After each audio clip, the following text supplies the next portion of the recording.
Bulletin की शुरुआत करते हैं। छत्तीसगढ़ कोयला घोटाले के मास्टरमाइंड सूर्यकांत तिवारी ने अफसरों और नेताओं की मिली भगत से 570 करोड़ से भी ज्यादा की वसूली की।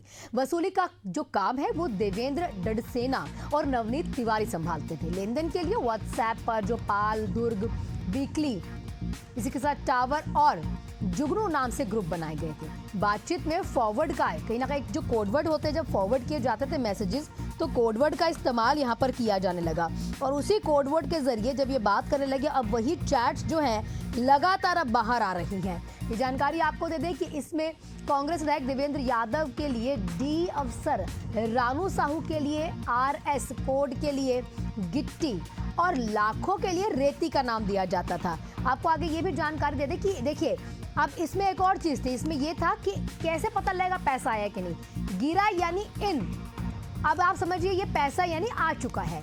अब रायगढ़ का नेटवर्क नवनीत तिवारी संभालते थे। 1500 पन्नों की chargesheet, WhatsApp chat, group activity और 3 IPS अफसरों के नाम इसमें शामिल हो चुके हैं। सूर्यकांत तिवारी और सौम्या चौरसिया के संपर्क में दोनों रहे थे। IPS जो पारुल माथुर हैं और IPS प्रशांत अग्रवाल, IPS भोजराम पटेल, इन लोगों पे ये आरोप है। इन्होंने विभाग की ऑफिशियल जानकारी सूर्यकांत तिवारी को दी थी।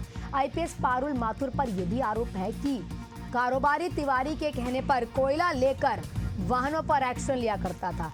वहीं पर कांस्टेबल अमित कुमार दुबे पर ED अफसरों की जासूसी के आरोप है। मालूम तो ये भी हो चुका है कि छत्तीसगढ़ में कोयला घोटाले मामले में ED की रिपोर्ट पर ACB और EOW ने 2 पूर्व मंत्रियों, विधायकों के साथ साथ 36 लोगों के खिलाफ नामजद FIR दर्ज की है, जिस पर अब ACB और EOW की टीम जांच कर रही है। इस मामले में IAS रानू साहू के अलावा IAS समीर विश्नोई, सौम्या चौरसिया और JD माइनिंग SS नाग कारोबारी सूर्यकांत तिवारी को गिरफ्तार कर लिया गया है। 2 तस्वीरें आपको दिखा रहे हैं। जो व्हाट्सएप चैट वायरल हुई है वो भी आपको दिखा रहे हैं, साथ साथ चार्जशीट भी आपको दिखाई जा रही है। ये व्हाट्सएप चैट जो 2 तस्वीरों में कहीं ना कहीं जोड़कर हम आपको बता पा रहे हैं कि कितनी लंबी चैट थी और कैसे ये कोडवर्ड के द्वारा आगे अपनी बातों को कहीं ना कहीं रखा जाता था। हमारे साथ हमारे सहयोगी इम्तियाज जुड़ चुके हैं तमाम जानकारियों के साथ। इम्तियाज, पहले तो पूरे मामले पर रोशनी डालिएगा और उसके बाद क्रम अनुसार समझाइए कि अब 2025 में किस तरीके से ये मामला जो है आगे बढ़ता जा रहा है।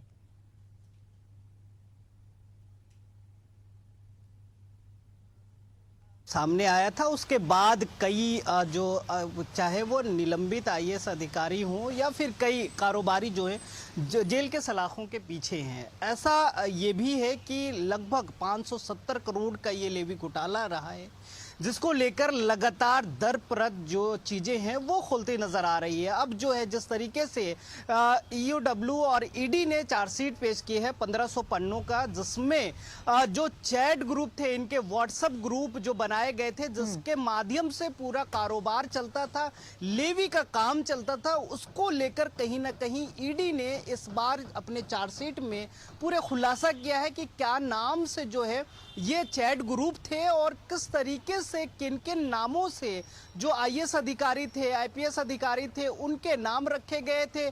यहाँ तक कोडवर्ड ये भी था कि इन मतलब गिरा, रेती, गिट्टी, ये सब कोडवर्ड थे इनके, और इस हिसाब से जो है पूरा इनका सरगना और जिस तरीके से ये कोल लेवी घोटाला हुआ है, इस मामले में पूरी चीज़ें इसी के इर्द गिर्द घूमता है। यानी कि अगर हम बात करें तो जिस तरीके से इस मामले में दरपरत चीज़ें खुलकर सामने आ रही है, तो इससे चाहे वो सूर्यकांत त्रिपाठी हो या फिर सौम्या चौरसिया हो या अलग अलग जो लोग इसमें शामिल हैं, उनकी मुश्किलें जो है बढ़ती नज़र आ रही है। इस बार जो है जिस तरीके से चैट में जो चीज़ें सामने आए हैं, उसमें कई लोग जो हैं, कई लोगों को जितना जितना पैसा दिया गया है वो भी चीज़ें इसमें शामिल है। तो लेकिन इम्तियाज, देखिए चैट वायरल हो रही है, बड़े बड़े नाम इसमें शुमार है, ठीक है, लेकिन कहते हैं ना एक मास्टरमाइंड जरूर होता है। वो किस पर उंगली उठ रही है, वो कौन अभी तक पता लग पा रहा है कि मास्टरमाइंड ये था, और इसीलिए ये सब तो बस छोटी छोटी मछलियां हैं, बड़ी मछली तो ये थी।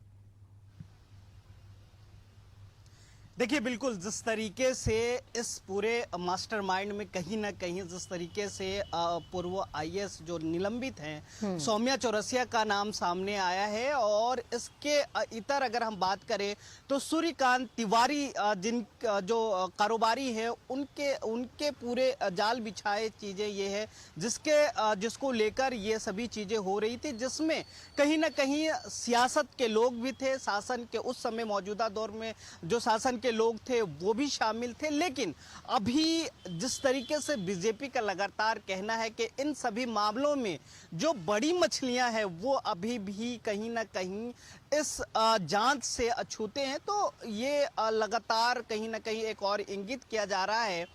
अब देखने वाली बात यह है कि जिस तरीके से जांच की आंच अलग अलग लोगों तक पहुंच रही है, अब देखने वाली बात यह होगी कि क्या इसमें बड़ी मछलियां भी फंसने वाली है, जिसको लेकर बीजेपी लगातार अंदेशा जता रही है।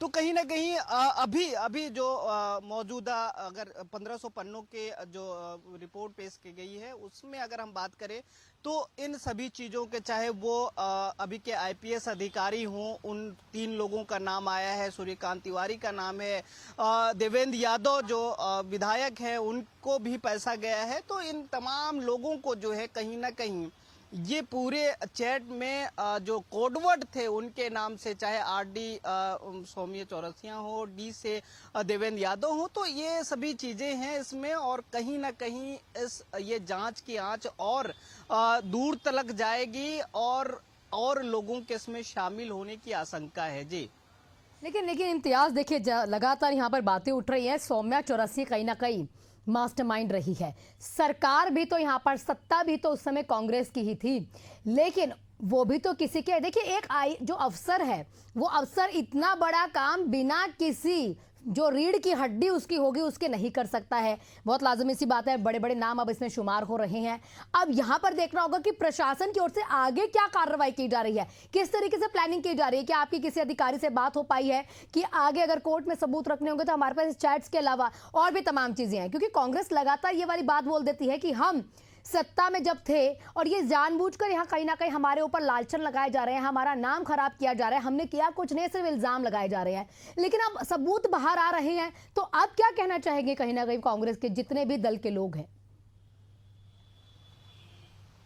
देखिए बिल्कुल, जब जांच होती है तो सियासत भी होती है और बयानबाजी भी होती है। लगातार कांग्रेस का आरोप है, चाहे वो पूर्व के मुख्यमंत्री भूपेश बघेल हों, उनका लगातार आरोप रहता है कि कहीं ना कहीं ये जांच जो है उनकी छवि को धूमिल करने के लिए की जा रही है। जिस तरीके से उनके पुत्र जो अभी तक, चाहे वो शराब घोटाले का मामला हो या कोल घोटाला लेवी का मामला हो और अन्य अलग अलग मामले में वो अभी जेल के सलाखों के पीछे हैं और कहीं ना कहीं लगातार उनकी पेशी हो रही है और जमानत नहीं मिल रही है। आगे ये भी कहना है बीजेपी का कि इसमें बड़ा जो मछली की बात की जा रही है, बड़ी मछली वो भूपेश बघेल हो सकते हैं, ये लगातार इंगित जो है उस और की जा रही है। लेकिन अभी तक जो जांच हुई है, चाहे वो शराब घोटाला हो, कोलेवी घोटाला हो और अलग अलग जो मामले हैं, उसमें अभी तक भूपेश बघेल के खिलाफ कोई भी सबूत जो है ईडी या ईओडब्ल्यू या एसीबी को प्राप्त नहीं हुए हैं, जिसको लेकर अभी ये सब चीज़ें जिस तरीके से कांग्रेस कह रही है कि ये कहीं ना कहीं सियासी बदला लिया जा रहा है और बीजेपी कह रही है कि बड़ी मछलियां जो है अभी इससे परे है। तो ये चीज़ देखने वाली होगी और लगातार जो है इस पर जांच हो रही है, चाहे ईओडब्ल्यू जांच कर रही हो, एसीबी जांच कर रही हो या फिर ईडी जांच कर रही है। तो इन सभी मुद्दों को लेकर लगातार जांच जारी है। आगे देखने वाली बात ये होगी कि इसमें और क्या नया खुलासा होता है और किस तरीके से आगे जो बीजेपी कहीं ना कहीं होगी। और अब देखना होगा कि प्रशासन की ओर से या फिर अब आगे जो और सबूत रखे जाएंगे, इसमें और कौन बड़े नाम शुमार हो सकते हैं, इसके साथ ही साथ किस पर गाज गिर सकती है, ये समय ही बताएगा। आपका बहुत बहुत शुक्रिया इम्तियाज, आप नजर बनाए रखिएगा तमाम जानकारियों पर।